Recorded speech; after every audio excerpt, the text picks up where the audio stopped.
tafahoana aminareo ny tokantrano indray amin'ny ity takarivan'ny zoma ity raha vao izay manadano ho miaraka amintsika dia fantatrika betsany fa ny fandarana vatofantsika no arahantsika amin'izao fotoana izao. Alohany andraisan'ny vahintsika ny fitenenana dia miarahaba ny namana Fabien Rabenarivo aloha izay miara-misalahy eto anolotra ity fandarana vatofantsika ity. Faly miarabantsika rehetrarehetra izay manjoy sy manaraka an'izao fandarana vatofantsika izao indray tafaraka eto indray tsika isaky ny fotoana tahaka izao miarahaba ihany koa ny namana Zinara Andrianarsoa izay miaraka amiko eto atao anatin'ity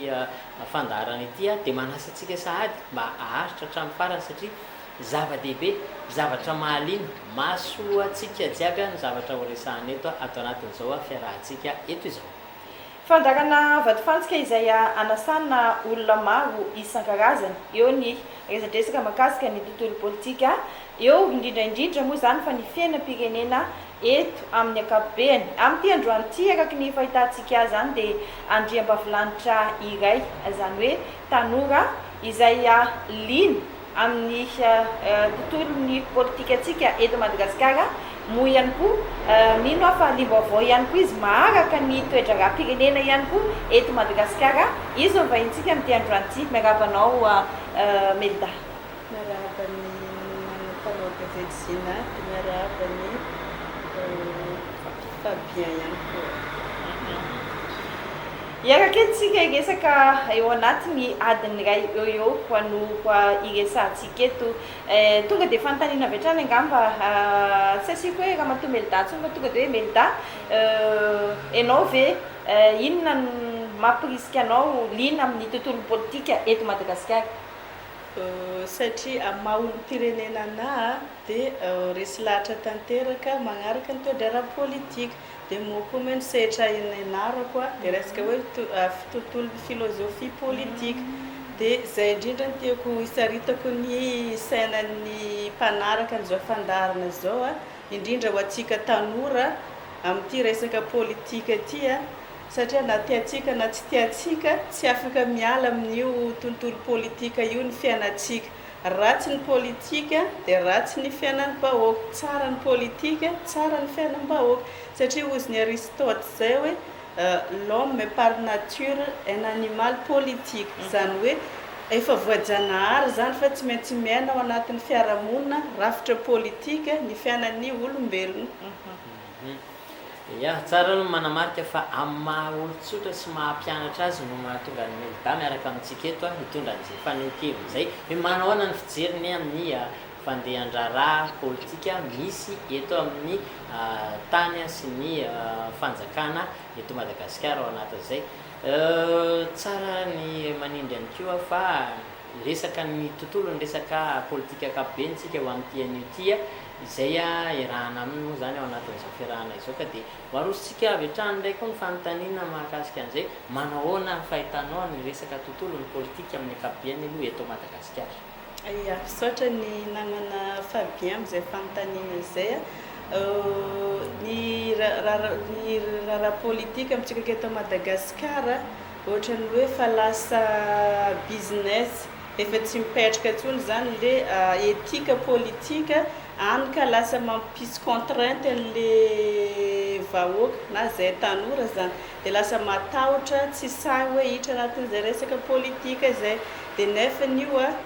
tsara fantatra fa na magnano anao na tsy magnano dia concerné eo amin'io resaka politika ihany ny fiainatsika tsiraikaraika. Dia raha ny politika eto amintsika zany ohatrany somary latsa-danja kely zay etika politika zay satria maha hoe olom-pirenena zany dia manana andraikitra ny vahoaka amin'izay tontolon'ny politika zay manana andraikitra feno ary manana andraikitra ihany koa ny mpitondra amin'ny politikany ahafahany mampandeha ny politika ho anivon'le fiarahamonina ahafahan'le vahoaka reo zany mandray anjara feno ny andraikitra sy ny adidy tandrify anazy amin'ny fanatanteranany zay raharaha politika izay satria aza adino fa ny participation atsika vahoaka zany hoe ny fandraisana anjara feno mavitrika avy amin'ny vahoaka no mampandroso ny fanjakana fa tsy ny fanjakana no mampandroso atsika vahoaka. Ao anatin'izay Melda hoe inona no mety mahatonga an'izay hoe tsy mampipetraka tsara ny resaka politika eto Madagasikara eto, izay araky ny fieritreretanao azy. Araka ny teneniko take tambolongany a misy olana kely avy amin'le mpanao politika ny fandimby zany satria tsy nampianatra an'le vahoaka izy satria azadio fa ny anjarandraikitra ny fanjakana voalohany dia manabe zany hoe mampianatra ny vahoaka ao anatin'ny fiarahamoniny ary miaro ny tombotsoan'ny rehetra na tombotsoan'olo tokany na tombotsoan'olo rehetra dia fanatanteranan'izay zany tegna hoe andraikitra ny fitondrana fa ny zava-misy moa zany tsy hoe ny fitondrana ankehitriny na ny fitondrana fa efa olana ny fandimby hatramin'izay zany dia tsara ihany zany mba ahafantaran'ny vahoaka tsirairay hoe inona tena hoe anjarandraikitra ny tsika vahoaka, inona tokony anjarandraikitra ny mpitondra, zany hoe ny olona mitondra eo amin'ny fitondrana zany dia tokony hoe ahay ampandray andraikitra an'le vahoaka metrika tsara zay hoe citoyenneté zay raha vao tafapetraka zay dia zao vao mandroso Madagasikara fa sinon zany mbola ohatrany hoe politika le mazatra hatramin'izay foana no mitohy dia mbola sarotra le fampandrosoana ary mbola heriko farany hoe ny vahoaka no mampandroso ny fanjakana fa tsy ny fanjakana mihitsy ny hoe andeha ampandroso ny tokantrano tsiraikaraika. Dia anapiko an'izay fanontaniany zinazy ihany koa Melda dia hoe inona indray no mety hoe mampalaina an'le vahoaka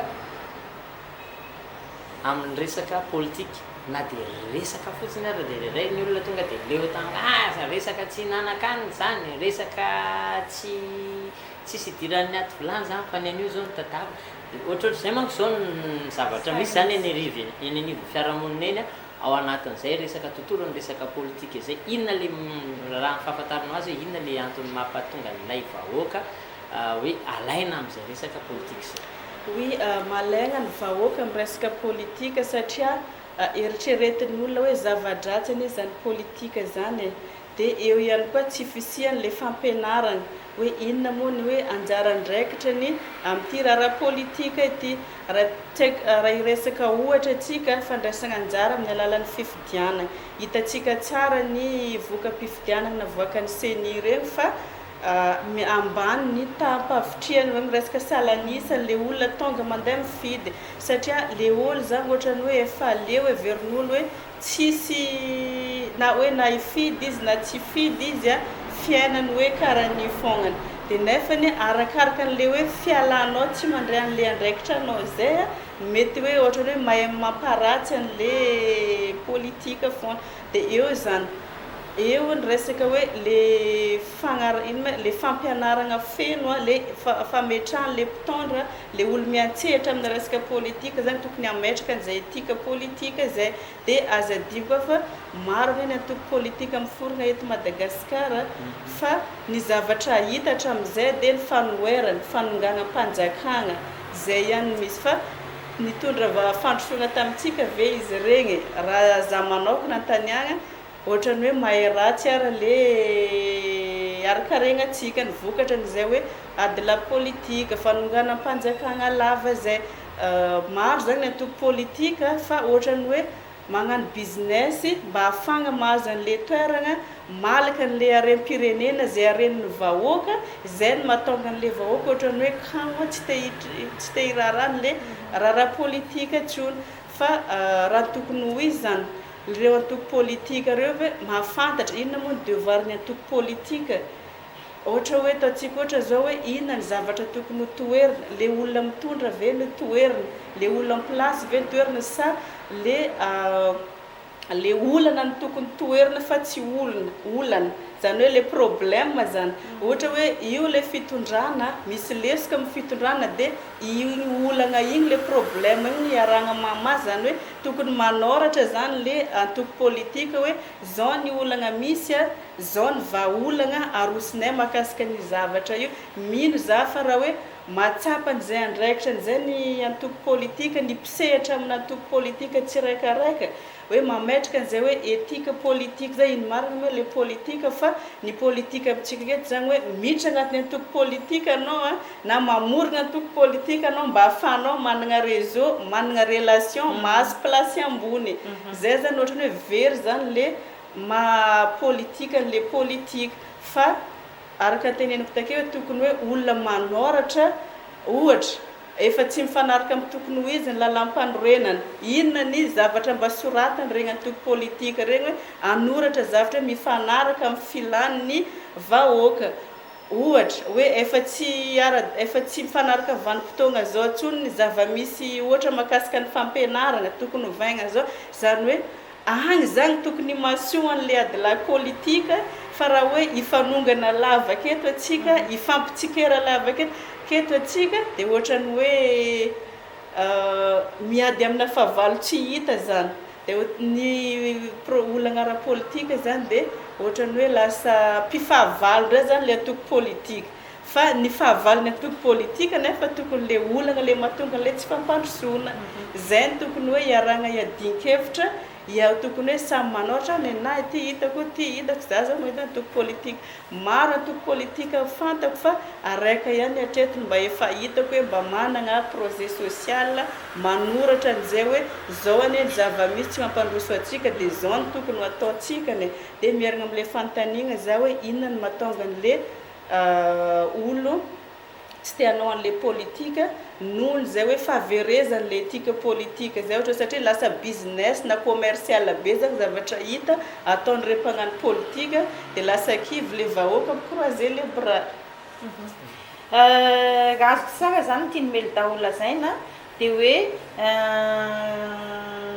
zay politika zay tsy mampandroso atsika eto Madagasikara inona no azonao lazaina mahakasika an'izay misy sosikevitra ve avy any aminao mahatanoranao a misy sosikevitra ve etsika hoentina miady amin'izay tsy fipetrahany tsy fisininy etika politika eto Madagasikara zay oui tegna misy mihitsy ka ny resaka za takeo hoe ny mpanao politika variagna hoe mifandrafy lasa hoe zareo samy mpanao politika zany lasa mpifahavalo satria hoe ifamingam-pingana eo bon ity ny mahazo fitondrana atao zay ampihorodana ny akeo a dia lasa dia miditra ndraika raha koa dia misy olo any rahabe ndraika afaka maraigna dia ohatrany hoe izay film zay foagna zany miberibery fa za zany te hiantso an'le ray aman-dreny na le zoky mpisehatra amin'ny politika mpagnano politika hoe andao atsika inona marina le tegna fahavalo tokony adivantsika andao aloha fantaritsika tsiraikaraika hoe inona ny antom-pisiny zany antoko politika zany fantaritsika hoe inona ny hoe etika politika dia inona ny rôle ny mpanao politika inona ny zavatra tokony atao moa ve mbola le hoe fanonganam-panjakana lava zao ve ny vahaolana fa andao atsika tegna hoe ampianatra an'le vahoaka inona ny zavatra midevoir miandry ny mpanao politika miandry ny antoko politika na mifitondrana na tsy agnaty fitondrana zany tokony manana an'izay hoe responsabilité zay ny mpanao politika hoe mba hoe ampianatra an'le vahoaka ndao zany averina le hasin'le mapolitika ny politika dia ho beazina le vahoaka dia ho tafapetraka amin'le maolom-pirenena ananjy raha azoko tsara zany ny tiany melitangavana dia miantso fikoanan-doha resam-pirenena zany melitao anatin'izay oui fikoanan-doha mety zay fa tegna hoe mangataka zany na miantso hoe andao hovana le fanaovana politika fa tsy io le famingafingana le mifanongana tsy igny zany solution satria impiry nisy fanonganam-panjakana teto tsy nahitana vahaolana impiry nisy fanovana ministra fanovana zao fa tena tsy fantatsika inona marina me le olana ohatrany hoe miantso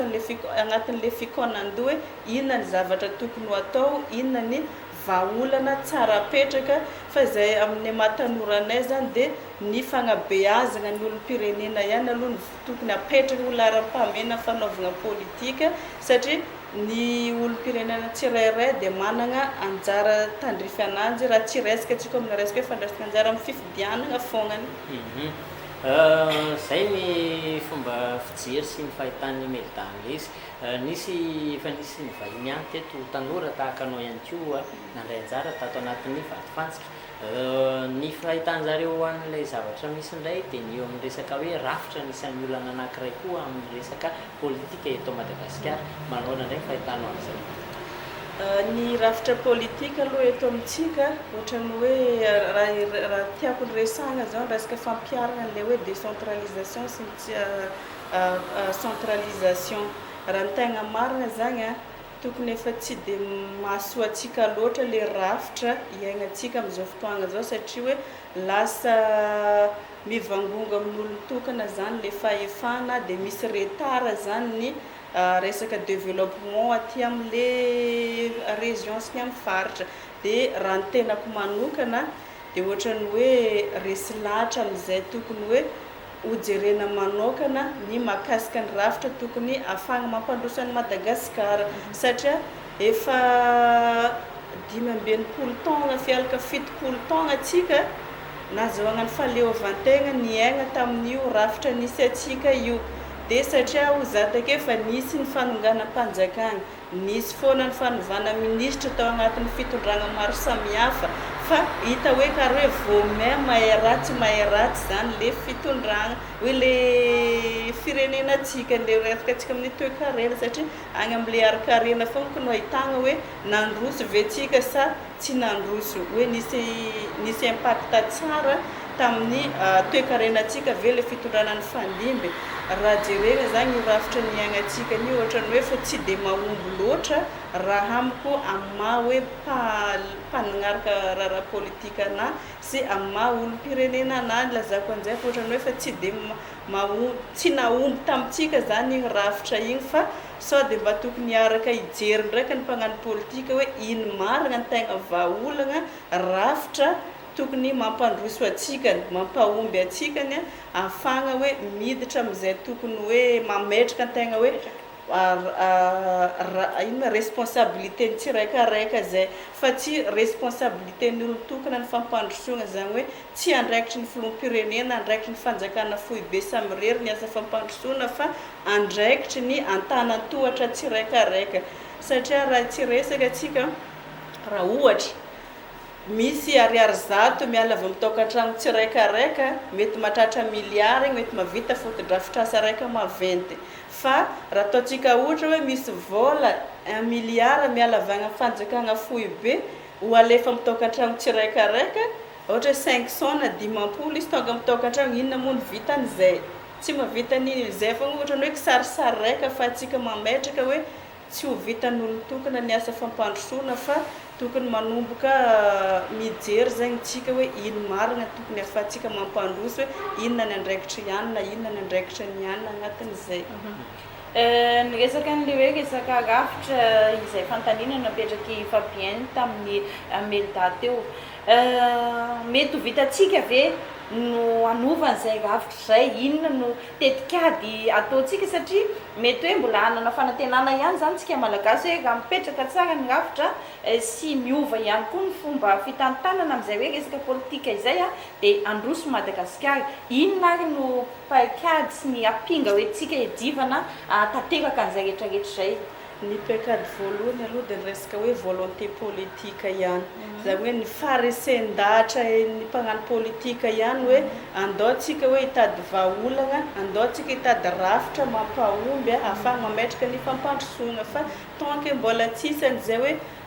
faharesen-dahatra na le volonté politika zay hoe ametraka marina an-tegna hoe fampandrosoana ohatrany hoe mbola sarotsarotra fa raha hoe ny ankamaroan'ny mpagnano politika na ny mpitondra amin'izao fotoagna zao sy hoe samby resy lahatra tegna hoe fampandrosoana no tadiavina dia mino zay fa mbola hanana fanantenana raha ohatra hoe misy rafitra mipetrapetraka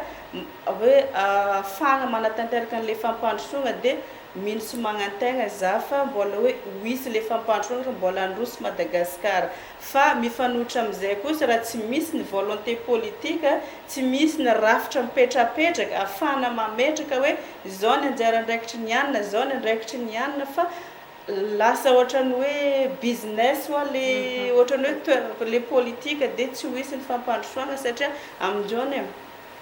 io fagnanaovagna politika io aheriko le hoe vahoaka magnano politika sa tsy magnano ohatran'ny hoe magnano politika anao na tianao na tsy tianao victime ny raharaha politika anao fa ny mpisehatra amin'ny politika angamba ny tokony hoe apetraka mazava tsara iza ny tokony hisehatra amin'ny politika da ohatra hoe iza ny tokony hanao député iza ny tokony hanao maire iza ny tokony apetraka amin'ny place politique zany hoe le mpisehatra amin'le politika igny ngamba ny mety hoe vocation agnatin'le tsiraikaraika igny hoe fa amin'izao zany na olo mahay politika na olo tia politika na tiana tsy tiana tsy mahay magnano politika daholo na olo mpagnano businessman magnano politika daholo olo tokony iaigna agnatin'ny fandraragna magnano politika daholo satria atsika tsiraikaraika zany efa voajanahary mihitsy hoe samy managna ny vocation na samy managna les compétences zany hoe misy olona zany tsy agnatin'ny compétence resaka hoe hisehatra amina politika fa noho ny fahafantarana olo dia tafiditra tao agnatin'igny izy dia lasa ohatrany hoe tsy le hoe intérêt général le politika hoe agnatsara an'le fiarahamonina agnatin'ny ao fa amin'ny maha businessman ananjy zay dia ohatrany hoe business fogna zany le raha ataony akao zay zany ny tiako hoe mba hoe atsipiko aminare mpisehatra politika amin'izao hoe andao jerena ny tena hoe fampandrosoana hoe ho an'iza ny tokony hisehatra amin'ny politika dia olona manana an'le compétence na hoe vonona anao an'le fampandrosoana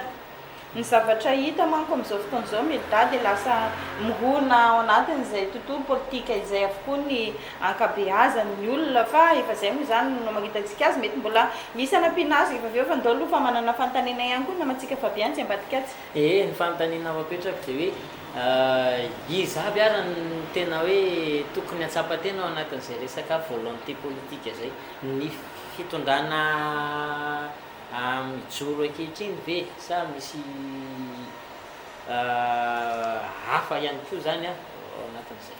oui ny fitondrana mijoro aloha tegna hoe premier responsable izy tokony hanana volonté politique satria izy aloha no hoe amin'ny fitondrana zany hoe izy mihitsy ny tokony anana zay volonté politique zay voalohany dia ny faharoa ihany koa dia ny antoko politika sy ny mpisehatra amin'ny politika zany hoe raha fantatra anao fa tokony hoe manana didy anao fantanao tsara zany hoe inona ny etika politika matoy anao netra agnatin'ny antoko politika tokony hanana volonté politique zany anao hoe agnatsara sy agnavao an'le amina amerina an'le asin'le fagnanaovana politika dia ny fahatelo moa zany dia hoe atsika vahoaka ihany koa satria raha mitabataba angetsikany raha maneho atsikany fa hoe tsy mety aminay fitondrana ohatr'izao fa ohatr'izao no mety aminay dia lasa ohatrany hoe atsika ny olom-pirenena rehetra zany dia concerné amin'izay volonté politika zay fa tompony andraikitra voalohany fahitako ananjy ny fitondrana am-perinasa tokony hanana zay volonté politika zay resaka eo amin'ny toeran'ny vahoaka indray ny vahoaka moa zany araka ny lazaina hatrany am-boalohany hoe efa tsy te hiasa saina zavatra be dia be satria vao maheno an'izay hoe resaka politika zay izy dia efa tonga dia za tsy miasa saina amin'izany fa zany ihany ny olana inona ndraiky kosa ary militany anjara andraikitry ny vahoaka manoloana an'izay rehetrarehetra zay satria efa leo izy amin'le resaka politika inona kosa an'izay mba anjara briky ny vahoaka mba entina hiadivana amin'izay voalazantsika rehetrarehetra teo zay ny anjara andraikitry ny vahoaka moa raha tegna hoe hita maso mivaingana indrindra izy amin'ny andro ny fifidianana no hitantsika hoe ny andraikitra ny vahoaka mivantana ohatra misy tonga ny fotoam-pifidianana hoe tsy tokony anao tsinotsinona ny fifidianana igny zany le vahoaka na io fifidianana filoham-pirenena na fifidianana mera na ataontsika hoe fitsapan-kevim-bahoaka raha ohatra ka misy dia tokony amin'igny zany ny tegna hoe anehoantsika le tegna hoe safiditsika le tegna hoe etaetantsika ny hoe zao ny tiako dia zao ny fidiko raha ohatra hoe fitsapan-kevim-bahoaka dia eny fidiko na tsia fidiko raha ohatra hoe fifidianana filoham-pirenena ty ny fidiko ty tsy fidiko raha ohatra ka hoe tiandatsika vato maty na vato fotsy azo atonga zany igny zany ahitana hoe fandraisana andraikitra mivantana n'le vahoaka amin'ny raharaha politika zay fa amin'ny raha fiainana amin'ny andavanandro zany ny vahoaka no mandoa hetra ny vahoaka no ona me zany ny vahoaka zany no mandoa hetra amin'ny fanjakana ahafahany fanjakagna mihodina amin'ny raharam-pirenena donc zany tokony hoe tompona andraikitra atsika amin'ny fagnaraha-maso ny raharam-pirenena satria raha tsy mandoa hetrany atsika tsisy raha mandeha amin'ny fanjakana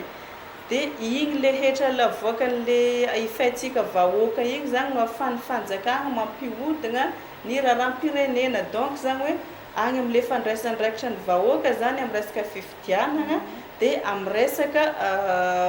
fandoavan-kevitra dia eo ihany koa resaka hoe fanehoan-kevitra raha ohatra ny ataontsika ohatra zao hoe samy maneho hevitra rehetrarehetra ohatra karaha ataoko zao hoe maneho hevitra hoe zao ny anay etaetako amin'ity raharam-pirenena ty zao ny fahatsapako ny zava-misy fa ny olana zany ohatrany hoe lasa matahotra le olona tsy sahy maneho hevitra anyka na dia tonga amin'ny andron'ny fifidianana izy mbola tsy avy andatsika an'le tokony andraikitra tandrify ananjy foagna nefa zay le tokony hedivanao anatin'izay zay mihitsy le tokony hediva agnatin'ny fifidianana igny zany tokony miady hoe ity ohatra hoe tsy tiako tsolo ty tondra dia fa tsy andatsabatsy na hoe tsisy olona tianao mihitsy ny eo dia mandatsika vato fotsy na mandatsika vato maty continue seni amin'ny alalan'le antotanisa boaka ny seni igny no afantarana ny mesure tokony ho raisina après ny fifidianana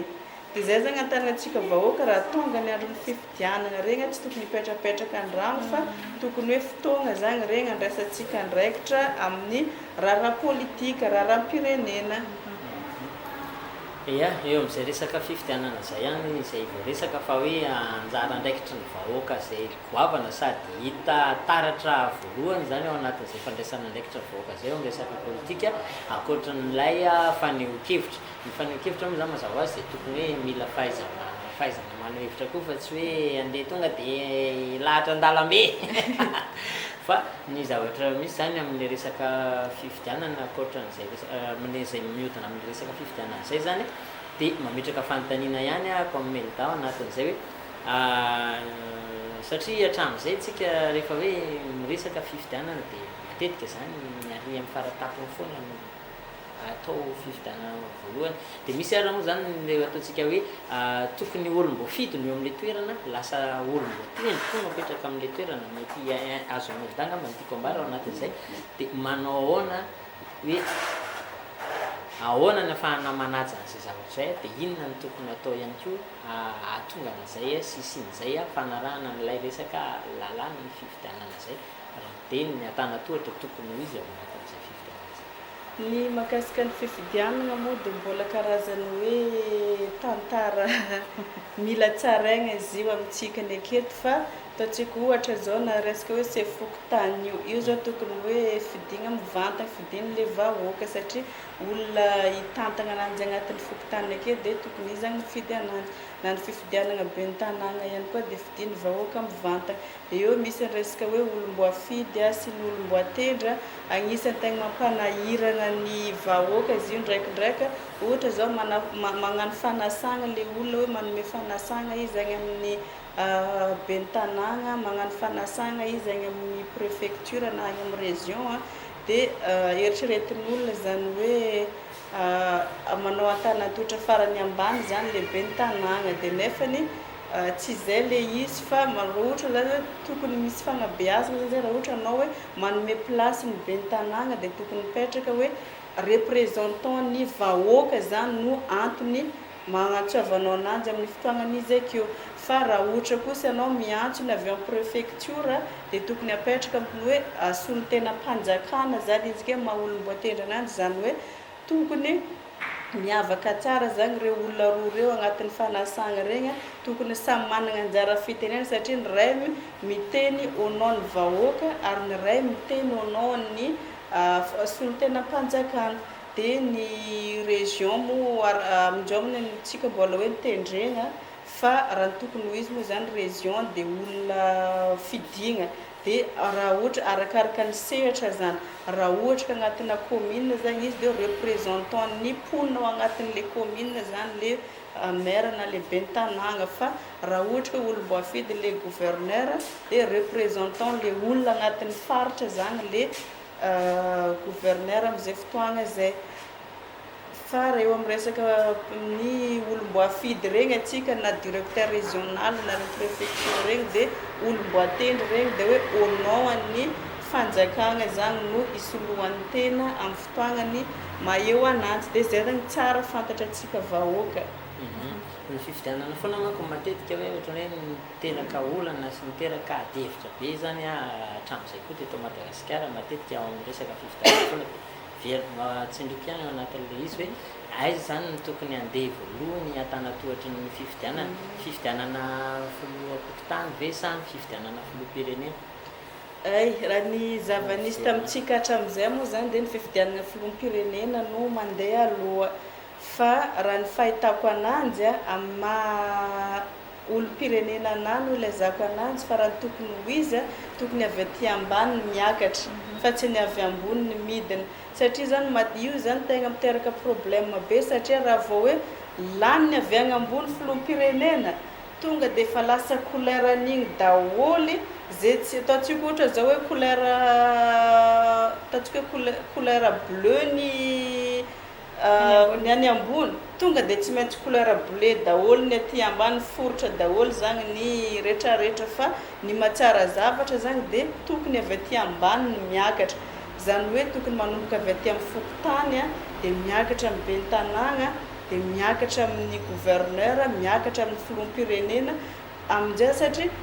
atsika zao zany lasa ohatrany hoe ny zava-misy na ny bentanàgna na ny chef fokotany dia samy matahotra n'le pouvoir ny filoham-pirenena tsy voatan'ny fitondragna aty fa ny zava-nisy hatramin'izay amin'ny ankapobeny zany dia lasa matahotra zany reo olona re satria hoe agny ny fahefana faratampony dia lasa ohatrany hoe na eo ihany mampisy korontana amin'le fifidianana satria rehefa hoe tsy olony bleu dia tsy tokony ho lany rehefa tsy olony manga dia tsy tokony lany fa rehefa olona ananjy foagna zany tokony lany ake dia mba hafana miala amin'izay zany raha amiko hevitrako manokana dia tokony avy aty ambany miakatra mandeha ny ambony satria mba hoe azo antoka kokoa zany hoe fiable kokoa le résultat amin'izay fotoagna zay ohatra vita ny fifidianana filoham-pokotany mbola kelikely dia miakatra vita fifidianana bentanàgna dia miditra amin'izay vita ny fifidianana gouverneur sy ny fifidianana solom-bavim-bahoaka fifidianana tokony grands électeurs zany no mifidy ny filoham-pirenena amin'izay fotoagna zay satria agnatin'le grands électeurs reo zany amin'izy avy tany ambany miakatra dia ohatrany hoe efa misy couleur samihafa zany tsisy tahotahotra zany tao tsisy hoe aniza ty aniza satria mbola tsy fantatra iza no tonga ry ambony fa tonga ry amin'ny filoham-pirenena fa couleur samihafa zany eto agnatin'ny dia le lasa fiaraha-mitantana zany misy ake ohatrany hoe manana pouvoir kokoa zany ny chef fokotany sy ny bentanàgna amin'izay fotoagna zay satria izy no grands électeurs dia amin'ny maha couleur samihafa ananjy igny zany dia marina fa tsy maintsy misy couleur raika foagna tonga ry ambony ary fa mba maro anisa koa zany le couleur samihafa fa tsy araka an'le hoe raha avy any ambony no voalohany dia lasa couleur avy any ambony no maro anisa dia eo amin'izay avake tafapetraka foagna le hoe lasa le couleur no arovana fa tsy le tombontsoan'ny firenena sy le tombontsoan'ny vahoaka fa io zany raha couleur samihafa tonga eo amin'ny fitondragna raha vao tegna hoe tombontsoam-bahoaka no arovana tombontsoan'ny be sy ny maro no adivana tokony hoe mirahina foagna zany rehefa tonga latabatra ny fitondragna akeo. Mazava zay fanazavany milita zay fa mbola mifandraiky amin'izay ihany ny resaka andraikitra dikan'izay ve zany milita samy tanany andraikitra izay sahazahazy aby ve ny tsirairay ohatra zao ny filohan'ny fokotany manana ny andraikiny manokana ny bentanàna manana ny andraikiny manokana dikan'izay ve hoe tsy njaraina zany le andraikitra fa tsy hoe tonga dia any ambony daholo fa samy nametrahana andraikitra daholo ny tsirairay aby dia samy amita ny andraikitra izay napetraka amin'ny hafa le fahefana zany tokony tsy njaraina dia amin'ny alalan'ny fahefana igny no ahafahan'le tompony andraikitra hoe magnatanteraka an'le andraikitra satria ho za tamin'ny voalohany takeo hoe amin'ny raharaha politika ny asa fampandrosoana dia tsy ho araka na tsy ho vita ny asa lohan'olo tokany fa asa lohan'olo maro dia raha ataoko ohatra zany fa olo manana politika mazava tsara le chef fokotany dia izy ny tompony andraikitra mahafantatra inona ny filan'ny fokotaniko dia karahan'izay koa ny bentanàgna inona ny filan'ny aponina atao agnatin'ny fokontany ko misy raha zao ataontsika ohatra lalagna fagnamboarana hoe lalagna lalam-pasika agnatin'ny fokontany zany hoe tokony vitany fahefana agnatin'ny fokontany akeo e dia raha ohatra hoe lalagna agnatin'ny commune tokony vitany fahefany commune zany dia voazarazara zany izy a dia ataontsika ohatra zao magnano ny fokontany magnano ny commune raha ohatra ny commune magnano lalagna ataontsika ohatra hoe roa isan-taogna dia hoe roa isan-taogna ihany zany lalagna vita agnatin'ny taogna raiky fa raha ny fokontany tsiraikaraika mavita lalagna roa isan-taogna dia ny commune mavita roa isan-taogna hoe ataontsika ohatra hoe misy fokontany 730 hoe dia mavita magnatsara lalagna roa agnatin'ny fokontany raika isan-taogna misy lalagna 730 fois 2 zany a misy lalagna mandeha amin'ny 300 zany hoe ohatra hoe malaky zany le asa fampandrosoana tsy misy an'le fiandrasana io le fahefana tsy anagnan'le aty amin'ny aty amin'ny fotony ambany zany fahitanay anazy zany fahitako ananjy amin'ny maha olo pirenena ananjy fahitako ananjy hoe lasa mitarazoka le fampandrosoana izy zany hoe raha mahita magnano le fitondragna fa ela fa tokony raha samy magnano zany ny tsiraikaraika na hoe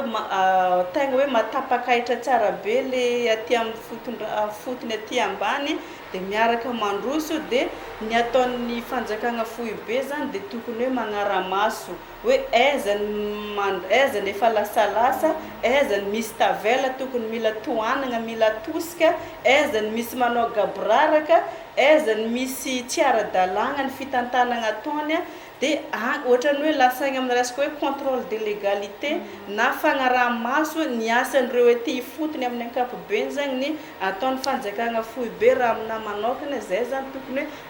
hoe alaky le fampandrosoana fa ohatrany mitarazoka zany le fampandrosoana satria mipetraka ny se fokontany inona no ataony miandro baiko mipetraka ny ben'ny tanàna miandro baiko mipetraka ny olom-boafidy rehetrarehetra miandro baiko miandro an'le projet présidentiel tsara tsindriko amintsika mpanaraka politika tsy hoe fitondragna zao ny resahana fa izay le olana zavanisa tagny amin'ny fitondragna tamin'ny voalohany tamin'ny république voalohany ihany fa ngambatsika nanana an'izay hoe province autonome zay fa nanomboka ny fandimby taty afara zany tegna hita fa hoe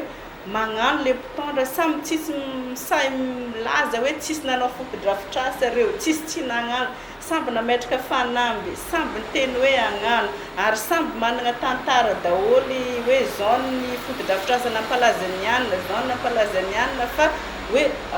mitarasoka zany le izy hoe misy retard be zany le fampandrosoana atsika ny anaka mety possible mandrapatonga ny fotodrafitrasa ataon'le fitondragna ho avy magnaraka avakeo mety efa misy simba le vitany tamin'ny fitondragna raika ty dia lasa ohatrany hoe tsy mipetraka zany le fitohizan'le zavatra misy satria ela loatra le vanim-potoagna fa raha ohatra hoe samby magnano fotodrafitrasany amin'ny zany resaka fangadina canal fadiovan'ny tanàna fanokafan-dalana zany ataontsika ohatra hoe tokony hoe vita fandamina agnatin'ny komitin'ny fokontany fa raha voe lalagna maventiventy communal dia tokony hoe andraikitry ny commune miaraka amin'ny se fokontany mandrindra an'izay raha vao hoe région dia andraikitry ny gouverneur ny magnano ohatrany hoe misy an'ireo hoe partage de responsabilité zany agnatin'le fanomezana fahefana an'le fizarana andraikitra aty fotony ia be dia be ny resaka efa ny fanaovana tamin'ny vahiny teto nanasa raha misahivina antsika kely ny tantara dia efa nanasa olona maro zay teto nisy ny zokonjokony misy ny tanora ary samy nanana ny heviny avokoa amin'ny melda manokana indray izy no anontaniana hoe mbola afaka anana fanantenana ve zany tsika amin'izao vanandro iainantsika zao satria ny rehetrarehetra zay niakatra teto dia mahatsapa fa dia hoe latsaka katerena latsaka anaty lavaka ny fiainam-bahoaka amin'izao fotoana izao amin'ny melda maha olo-pirenenanao inona nahoana ny fahitanao ny fiainantsika amin'izao fotoana izao za aloha ohatrany hoe mbola manana fanantenana ihany za raha ohatra ka hoe tafapetraka n'izay hoe misy rafitra mametraka ny partage de responsabilité ny tsiraikaraika zay hoe manome fahefana ny tsirairay mametraka ny anjarandraikitra ny tsirairay raha ohatra zany ka resy lahatra ny fitondrana sy ny mpanao politika rehetra hoe ametraka n'le volonté politique andao tsika hijery an'le hoe inona no ahafahantsika mandroso hoe ametraka tsara hoe inona marina ny tegna hoe olana iadivantsika eto de hoe tsy fandrosoana fa raha ohatra ka mbola le hoe le adilay politique le samy atoko politika zany lasa mpifahavalo ohatra tsy magnantegna fandrosoana zay fa raha ohatra ka hoe samby resy lahatra rehetra za miantso ny mpitondra satria ho samby olon-kendry daholo re manana ny fahendreny andao io mba jerevo manokana ny hoavin'ny Madagasikara hoe mba ametraka n'le volonté politique hoe fampandrosoana no tadiavina raha samby resy lahatra fa hoe tafapetraka ny rafitra tokony ahafahana mametraka an'izay partage de responsabilité aty amin'ny faritra amin'ny commune amin'ny fokotany zay mino za fa agnatin'ny 3 taona ohatra amin'ny 5 taona misy fiovagna ny arikaregnatsika eto Madagasikara fa raha ohatra kosa ka mbola tsy misy ny volonté politique tsy ho resy lahatra ny mpagnano politika hoe ametraka an'izay hoe rafitra manome partage de responsabilité ho an'ny tompona andraikitra tsiraikaraika zay tsy ho araka n'olony tokona ny asa fampandrosoana satria efa tagny amin'ny 5 taona lasa tsika zao mbola zao ny zava-misy ia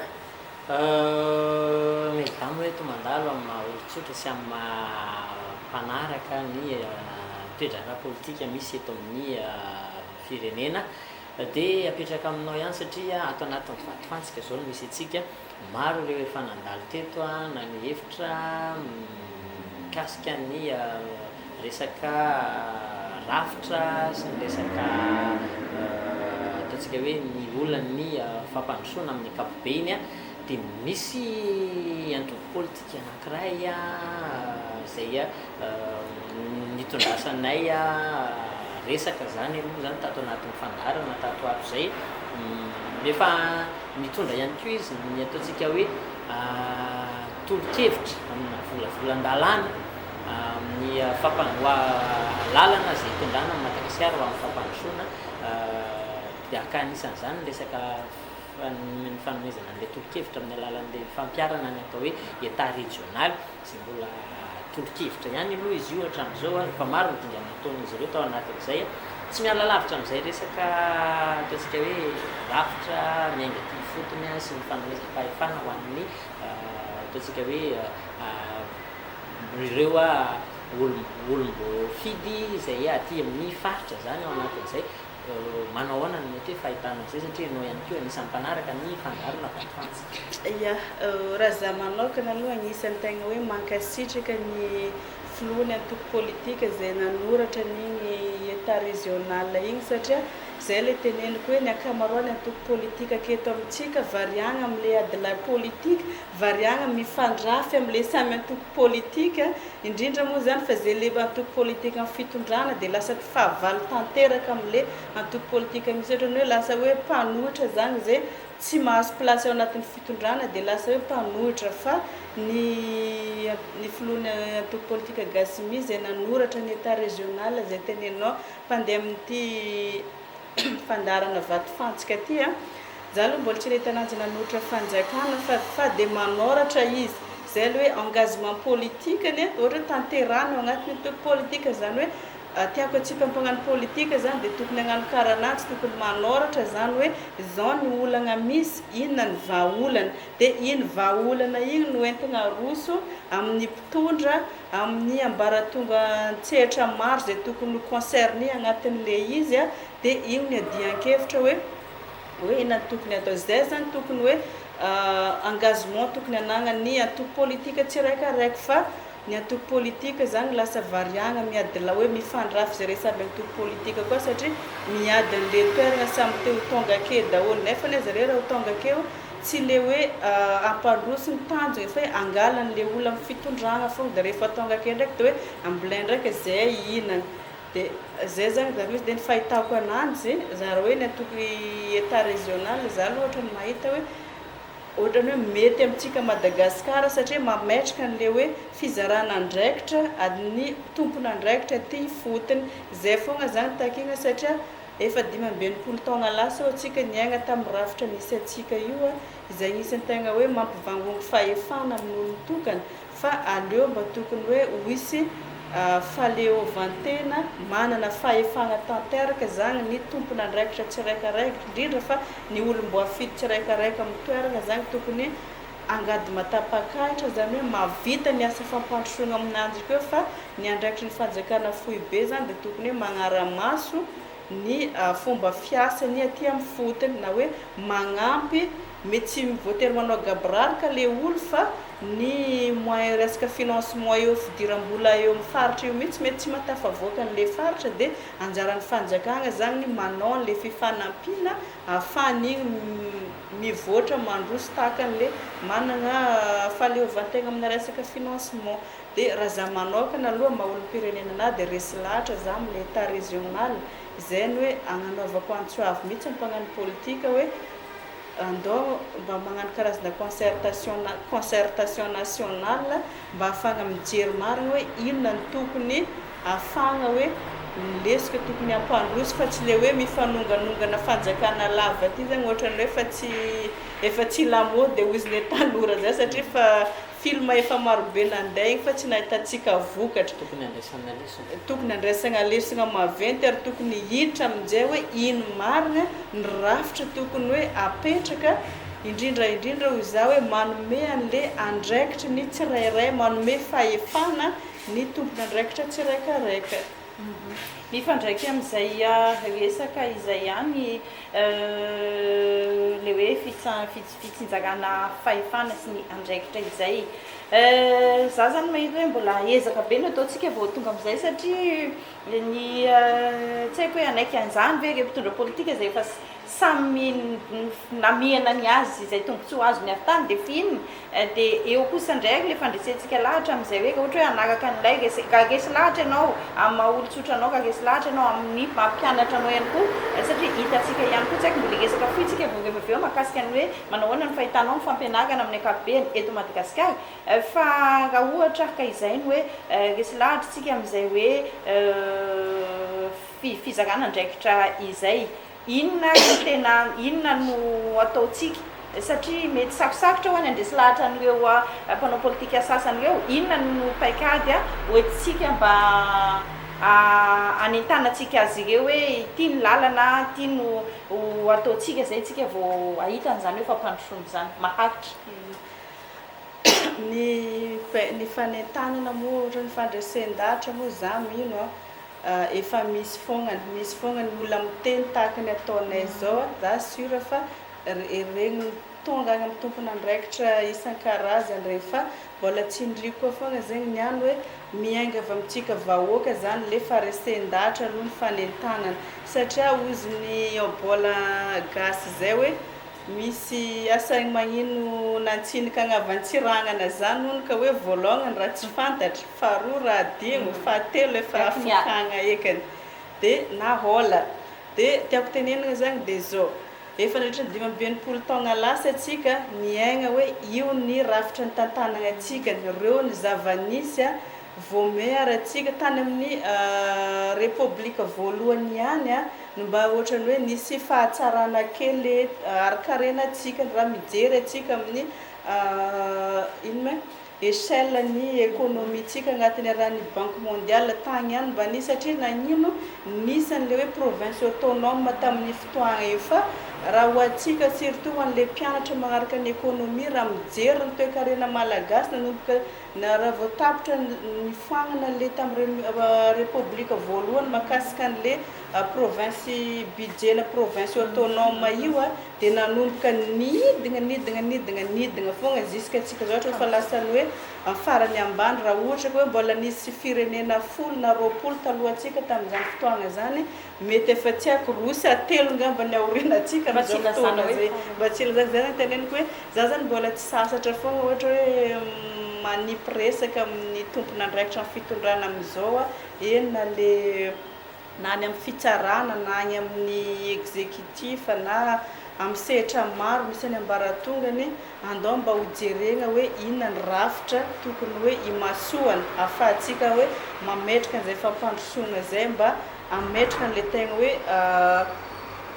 fizarana an'le fahefana io moka zany ny olona satria mampisy an'le hoe retara na fahatarana satria miandry ny fanapahan-kevitra ny olombitsy atsikany a dia lasa ohatrany hoe tarabe zany ohatra hoe fa maty ihany ny marary zao vao tonga ny mpitsabo dia eo ihany koa dia agnatin'izay zavatra zay eo ohatra hoe mipetraka le rafitra dia agnatin'ny rafitra io misy zavatra pitsony maromaro isaka ny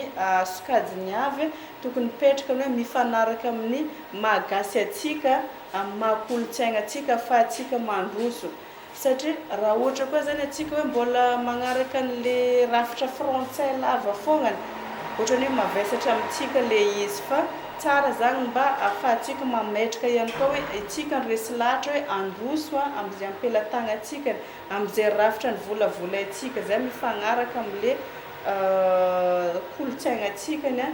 indrindra fa ny resaka fampianarana rehefa tsy resagna tsony hafa ny zavatra ianarana dia hafa ny asa atao dia tokony hoe misy ifandraisany daholo zany regny misy ifandraisany amin'ny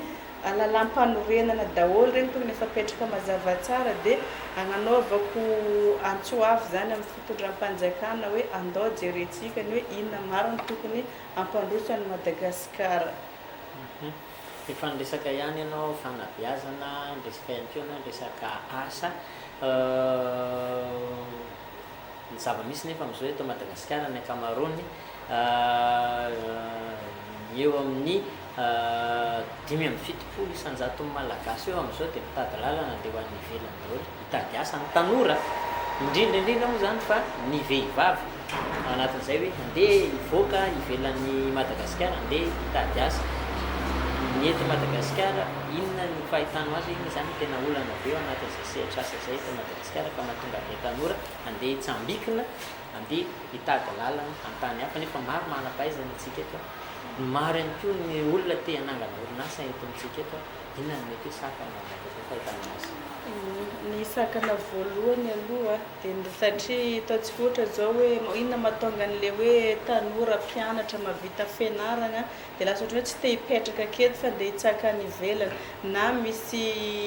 tanora mandeha mandranto fianarana any ivelany dia rehefa mahay izy dia mijanona akany mampiasa ny fahaizany fa tsy mody ety tsotra be ny antony satria ny aty amintsika na fidirana amin'ny sehatra ny asa dia kolikoly zany hoe raha tsy mahafantatra olo anao misy olo araika na ministra na ministra na solombavam-bahoaka na ataontsika hoe olo agnatin'ny politika na agnatin'ny fitondrana dia manana réseau dia sarotsarotra aminao zany no tafiditra amin'ny sehatra asa na ihany koa tsisy an'ity mandoa hoe magnefa vola zany betsaka loatra zany ny kolikoly dia lasa ohatrany hoe ny olo manana an'le conscience morale zany ohatrany hoe fa tsy te hiaigna amintsika aketo efa leo satria ny olo miaigna anatina justice ihany ny victime ny injuste amintsika aketo dia alen'ny olona zany mandeha mitsaka ny ivelany dia ny faharoa ihany koa resaka karama ohatrany hoe ambany zany le karama anao nianatra nandany fotoagna lavabe nandany vola nandany fotoana ny fahaizana ambony nefa ny asa ataonao zara fa misy tsy zarizary dia raha misy occasion zany ahafany mandeha mitsaka any ivelany satria agny ny karama betsaka dia alen'le olona zany mandeha satria nony avy amin'izay rivotra politika ihany no mahatonga an'izay rehetrarehetra zay fa raha ohatra hoe ny fitondrana aketo amintsika manana paikady hitsinjovana manokana regny manam-pahaizantsika hoe mampandrato fanarina any ivelany regny tokony ampiasaigna aketo raha tsy resaka zao tsika hoe resaka hoe ny ingénieur firy moa ny ingénieur ny agriculture amintsika eto resaka hoe fambolem-bary ohatra fa rehefa vita ny boky vita ny mémoire dia hoe ohatrany hoe lasa souvenir amin'ny école sy ao agnatin'le armoire an-trano foagna le izy fa tsy miasa sur table lasa hoe ingénieur de bureau ingénieur aty amin'ny ville fa ataontsika ohatra zao zany ingénieur ny agriculture zany tokony farafaratsiny manana bureau agny amin'ny ambanivolo hoe magnino raha ampiasaigna regny olona regny zany hoe ny politika amin'ny ankapobeny mihitsy zany tokony atao mifagnaraka amin'le zava-misy fa tsy hoe ingénieur anao dia ingénieur de table fa tokony miditra antsetra ambany voa dia any avy aty ampianarana zany le olo dia efa mazava tsara le lalana tokony zorana hoe raha magnano an'ity za dia tokony ary raha magnano resaka environnement na magnano mianatra resaka fampianarana na magnano resaka mahakasika ny fambolena ny agriculture dia tokony aty zany domaine misy anahy tokony aty ny broko na tsy resaka atsika zany hoe misy brony agriculture ve ny ambany volo fa mivila daholo zany brony agriculture zany fa izy nefa concerné agnatin'ny agriculture zay hoe ny tantsaha-mpamboly dia raha ohatra zany andeha hoe mba misy zavatra ilaigna regny olona regny dia aiza izy ohatrany hoe misy zavatra misaritaka be zany agnatin'le raha fitondragna atsika raha fitantanagna atsika fa zay ny tokony jerevantsika imasogna hoe ino marina zavatra tokony andeha ho ataotsika 80% ny malagasy dia hoe tantsaha avokoa tegna raha tegna marina tsy tantsahana regny fa ataontsika hoe chômeur hoe tsisy asa dia atao hoe tantsaha daholo satria nagnino agny amin'ny tany mandroso natao hoe tantsaha zany mamboly vary izy an hectare maromaro vao mahazo carte hoe mahatantsaha ananjy mampamboly vary ananjy mamboly miompy izy mety hoe antonne maromaro mihitsy raha voalanjaigna le zavatra akeo vao hoe mahazo an'le hoe carte mampamboly ananjy fa amintsika zany rehefa hoe tsy anasa anao matetika na dia tsy mipetraka amin'ny jaune agny amin'ny jaune rural dia atao hoe tantsaha zay na mpamboly zay daholo dia zay zany misy hoe misy zavatra tsy mifanaraka amin'ny tokony ho izy zany eto amintsika aketo dia zay le tokony hoe jerena ny rafitra jerena ny ampifanarahana ny sokajina lalan'asa tsiraikaraika agnatin'regny zavatra regny mandeha be fotoana asika fa makapakanatsika azy ngamba milda hoe ahoana ndray kosa ny fahitanao ny tontolo ny fanabeazana eto Madagasikara amin'izao fotoana zao raha ny resaka fampianarana aloha dia tegna ohatrany hoe miaigna le valeur raha zay ngamba nilazagna anany satria hita maro ny mivoaka madiplômé maro ny manana diplôme fa vitsy ny tegna hoe manam-pahaizana satria io corruption io kolikoly io fa tafiditra agny amin'ny resaka fampianarana ihany koa raha ohatra tsika mianatra amin'ny privé paye colazy dia miakatra classe passe foana le zaza na eo amin'ny fanadinam-panjakana moa efa maro daholo ny karazana osika maro sy ny tariny ohatrany hoe miendanja zany le valeur ny fampianarana eto amintsika dia raha aminay manokana zany hoe tokony hoe agnisany asan'ny mpitondra voalongany io resaka fanabeazana ny vahoaka io na hoe éducation citoyenne io dia tokony hoe amegna anjara toerana lehibe zany le sehitry ny fampianarana zay dia ny fampianarana keto amintsika koa moa amin'ny ankapobeny tsy mifanaraka amin'le zavamisy zany fa raha tokony ho izy zany ohatra hoe agny amin'ny EPP ino marina zavatra tokony anaran'ny zaza agny amin'ny EPP mifanaraka amin'le zavamisy amin'le kolontsaignatsika sy le asa tokony misy ataontsika ohatra zao raha karaha zaho zany andinaka nandritra ny parcours jiaby vitako resaka ohatrany hoe nianatra zany anao dia mba hoe ho salarié zany hoe ho mpiasa fa tsy misy ohatra karazana hoe mba hoe fampianarana na fanofanana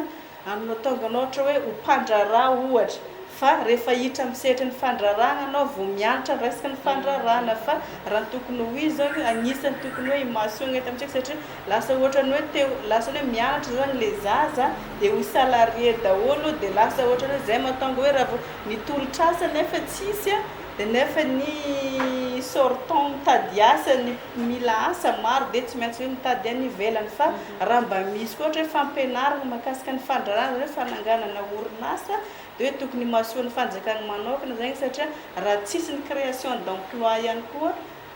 dia lasa ohatrany hoe tsy ho isy zany le fiforonana azo fa io asam-panjakana io foagna zany moa iadivan'ny olona idirina dia materaka an'le corruption dia agny amin'ny fampianarana zany dia tokony hiditra antsetra amin'io resaka hoe fampianarana hiditra amin'ny resaka fandrarahana io koa raha ny fahitako anany satria io zany agnisan'ny tegna hoe agnisan'ny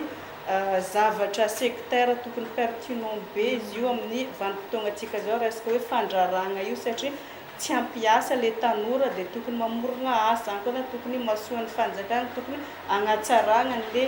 lentan'ny fampianarana dia tokony akarina zany le lentan'ny fampianarana dia tokony jerena ihany koa atsika manana akora fototra maro regny zany lasa hoe avoakany ivelany fa raha maro hoe ahodina amintsika aketo regny maro manangana asa dia miteraka asa miteraka fandoavan-ketra amin'ny fanjakana dia miteraka fandrosoana lehibe koa zay dia ny fampianarana zany raha manokana voalohany ampiakarina aloha ny lentan'ny fampianarana dia ny faharoa tokony hidirana an-tsehatra ihany koa resaka fampianarana ny manomboka avy ohatra hoe avy agny amin'ny secondaire ohatra efa ampidirana resaka fandrarana amin'ilay zaza mba tsy ho mianatra hoe mba ho salarie foagna zany le zanaka tsy malagasy mivoaka fa mba mianatra mba ho patron ho mpandrara ho entrepreneur ihany koa satria ny firenena mandroso dia firenena manana orinasa maventy indrindra ny resaka industrialisation tegna hoe agnisan'ny secteur raika maventy be mampandroso ny firenena raha tsy firenena tsy manana industrie maventy matetika sarotsarotra ny misy ihany fa ny tegna hoe mampandroso ny firenena lehibe regny matetika dia ny fanagnana an'izay secteur industriel maventy zay dia agnisan'ny hoe mba nitaniko ny fanjakana koa zany na zay fanjakana ho avy akeo na iny fa tafapetraka le rafitra vaovao mba hiditra fitsinjovana manokana an'izay satria iny nafana mandroso ia sarotsy dia sarotsy tena hoe hivalapatra be ao anatin'izay resaka fampianarana izay satria maro ny zavatra azo ambara efa betsaka ihany koa izay nambarany melidato io zay tao anatin'izay resaka tontolo fampianarana izay tsy afa-misaraka amin'ny resaka fampianarana sy ny asa ihany koa nefa ny resaka tsy fandriam-pahalemana manao anandray ny fahitanao an'izay tsy fandriam-pahalemana izay amin'ny ankapobeny tsy fandriam-pahalemana moa efa tsy joviana amintsika fa satria tatoato zay ohatra ny lasambalana kely aloha le hoe vakitrano sy vono olona tagnatin'ny voalandraiky efa misy fotoana tegna hoe raha tsika tamatavy ohatra ny efa hoe zone rouge mihitsiny satria amin'ny ankapobeny dia vokatry ny fanabeazana daholo zay vokatry ny tsy fampian'ny asa daholo mahatonga an'izay zavatra rehetrarehetra zay dia ohatra hoe ratsy zany le fandriam-pahalemana amintsika aketo satria plus le fampianarana goragora ratsy plus le asa tsisy dia plus nagnino le tanora dia lasa hoe manaonao foana manaonao fatany zay zany dia ary nefa ny aza adigno io resaka fandriam-pahalemana io agnisin'ny andraikitra lehibe maventy ny fitondrana ny fanjakana fohy be koa zany io raha ohatra zany koa mipetraka le partage de responsabilité nany hoe ny fahefan'ny tsiraikaraika zay ny olona ty amin'ny faritra ny magnatanteraka ny ampitsopitso ny fampandrosoana ny fotodrafitrasa maro fa ny fanjakana fohy be amin'izay dia magnatanteraka resaka hoe fagnaraha-maso amin'ny ankapobeny dia ihany koa ny resaka hoe fandriam-pahalemana zany hoe lasa ohatrany hoe maro loatra zany le asa sahan'ny fanjakana atsikany dia lasa sady manao ny développement resaka ohatrany hoe adignodigno zany le politika ty amin'ny resaka insécurité dia nefa igny ny tegna hoe andraikitra n'le mpitondra fohy be tegna maventy igny le hoe fiarovana ny vahoaka sy ny fanana dia ihany koa ny fanabeazana ny vahoaka zany hoe ny zavatra tegna didin'ny fanjakana maventy zany dia ny magnabe ny vahoaka dia miaro ny vahoaka amin'ny alalan'izay fandriam-pahalemana zay dia raha ohatra ka zany ka tafapetraka le hoe fitsinjaram-pahefana samy manana ny aminazy zay dia tokony mipetraka tsara ihany koa ny politika ny fanjakana mahakasika an'izay fandriam-pahalemana zay akaky nambarany fabienté hoe betsaka zay resaka fanaovana tety zay efa adiny ray an'resahanay mianadahy tamin'ny vahintsika tamin'ity androany ity andaonga mba ho fehezitsika izy meda amin'ny alalany afatra izay ampitainao na ampanao politika zany na amin'ny vahoaka malagasy tsy vakivoky zany izay tokony iantefany rehetra ia misaotra betsaka ny nareo mianadahy na niaraka ny tafatafa sy ny resadresaka teto dia mbola mamerina ny antso amintsika olom-pirenena amintsika mpitondra fanjakana ihany koa indrindraindrindra asa iaraha-manana ny fampandrosoana ny Madagasikara tsy ho vitan'ny olon-tokana samy manana ny anjara andraikitra tandrify na antsika ho vahoaka azy lazaina hoe madinika na tsotra na ny mpitondra eny amin'ny fitondrana ambony dia afatra anazy ho antsika vahoaka olom-pirenena atsika miankina amintsika ny fampandrosoana raha samy resy lahatra atsika hoe andao ampandrosoana Madagasikara dia mavita io fa raha atsika mbola hoe samy hoe tsisy diriko amin'ny raharaha politika zany fa anjaran'ny mpagnano politika zany satria ataonao anjaran'ny mpagnano politika izy fa victime ihany atsika ny amin'ny zay mpitondra tonga ke raha ohatra ka ratsy le politika zany mahatonga atsika hoe aheriko fagna ozy ny Aristote ke hoe l'homme est par nature un animal politique zany hoe efa voajanahary amintsika ny aigna agnaty fiarahamonina misy rafitra politika zany hoe na magnano anao na tsy magnano misy ampahany amin'ny fiainanao no tafitra amin'ny raharaha politika dia miantso ny olom-pirenena zany mba andray andraikitra andray anjara maraha-pirenena indrindra amin'ny fotoanany fotoam-pifidianana igny ny ahafahantsika maneho ny safiditsika ary eto ihany koa za dia miantso ny mpanao politika rehetra na ny antoko politika na olona politika na olona eo amin'ny fitondrana andao re tsy anare samy ao anaty politika no fahavalo fa andao le hoe inona ny tena fahavalotsikany inona le zavatra tsy nampahomby atsikany tiako tenenina zany hoe miantso ny mpanao politika na amin'ny fitondrana na tsy amin'ny fitondrana mba tokony hoe ho taperina eka le resaka fanonganam-panjakana fa le ady la politika ny ady seza zany tokony apetraka fa omeo lanjany avereno le etika politika tegna hoe fampandrosoana tegna hoe hiaro ny tombotsoan'olo maro ny be sy ny maro zany tegna hoe ampandrosony vahoaka ny tanjona atsika dia andao atsika hijery hoe inona marina ny rafitra tokony mampahomby atsikany fa lasa manao faux débat atsika hoe miala rehefa tsy mahavita miala ihany zao soloana ministra zao soloana zao za zany mahita na maha-olom-pirenenana hoe tsy agnintsony le tokony hitondrasana le débat politika fa inona le tokony ampandroso atsikany inona tsy nampandroso atsika hatramin'izay sao dia mba le hoe fizarana fahefana ety hifotony ny tokony mba tegna hoe vahaolagna iaragna imasogna zay tokony hoe sy ny fampandrosoana satria raha amina manokana hoe maha-olom-pirenena anahy amin'ny fagnarako ny toe-draharaha politika hatramin'izay dia ny fitsinjarana ny fahefana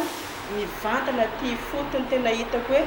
isiny fampandrosoana maharitra dia za zany misarika antsany mpanao politika tokony izay zany ny débat iaraha-ty tovisan'ny mpagnano politika rehetra manomboka aketo fa tsy hoe miala ihany na zao miala zao hiala ne io dia misy tonga kely ndraika maraigna dia karan'io ihany koa satria zay zany mba afatrafatra kely hoe ndao jerena ny rafitra politika misy atsika ndao omena fahefana re olo mbo fiditsika ty amin'ny faritra andao ihany koa sao dia mba tokony atomboka avy aty amin'ny ifotony fifidianana fa tsy avy any ambony ntsony ya vitany melda atao anatin'izay teny maromaro vitsivitsy zay ny famotinana ny resaka fanaovantsika ty atao anatin'ny ora iray mahery kely dia isaorana anazy aloha zany nanaiky ny vahiny any keo tato anatin'ny fiarahantsika tato anatin'ny vatifantsika manantena ny mbola hitanao indray melda amin'ny fotoana mampety anazy mahafinaritra be ny tafatafa sy ny dinika ny fanaovana ankasitrana ihany keo ianareo tany tokantrano tany teo amin'ny fanarahana ny fiarahantsika hatramin'izao ora hitenenana izao ka dia mankasitraka be dia be amin'ny herinany io indray tsika mety hanana vahiny hafa indray hitondra resadresaka eto amintsika ihany koa na manasinarana marina zay voalazany ny fabien rehetrarehetra izay ho anao ihany koa raha ohatra ka te hivahiny ianao dia afaka miantso an'ireo lakataroby izay hitantsika eo amin'ny fahitalavitra eo satria dia natokana ho antsika rehetra tsisy fanavahana ity fandarana ity isaorana be dia be melda betsaka no azosika ansotomina atao anatiny zay resadresaka ny fanaovana teto ary izy moa zany dia averina ihany fa olotsotra maha olotsotra azy no ny akarany tato anatiny ity fandarana vatifantsika itika dia makasitraka azy indrindra isika rehetra tao anatin'izay adiny ray mahery kely izay ametraka ny veloma mandrapitafa ihany koa izahay amin'izao fandarana aliny zoma izao